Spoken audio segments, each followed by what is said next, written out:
Comment épargner? Il faut développer un sens de l'argent à son jeune âge, environ 10 ans.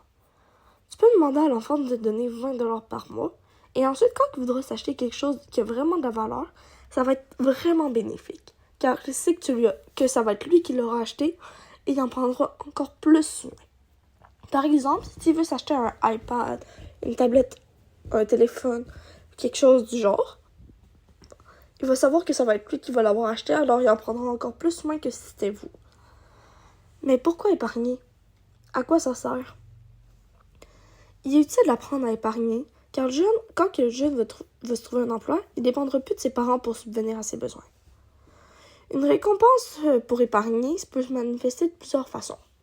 Par exemple, si le jeune veut voyager à travers le monde, avoir une auto, une maison ou quelque chose du genre, ça va être lui qui va le payer et pas ses parents, et il va vraiment plus en profiter que si c'était ses parents.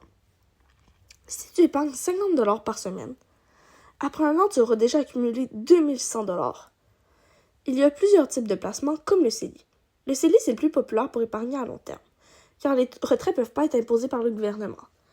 Ce qui veut dire que des fois, quand tu fais des retraits de trop gros montants d'argent, le gouvernement peut en prendre une petite partie, mais pas avec le CELI. Comment épargner?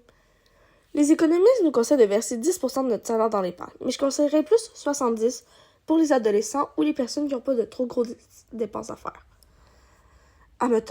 Imaginons qu'ils ont un appartement et une maison, je conseillerais plus 10% de salaire à garder.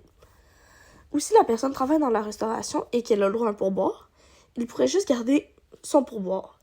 Une partie de son salaire gagné devrait être versée dans un compte sans que le jeune puisse y toucher.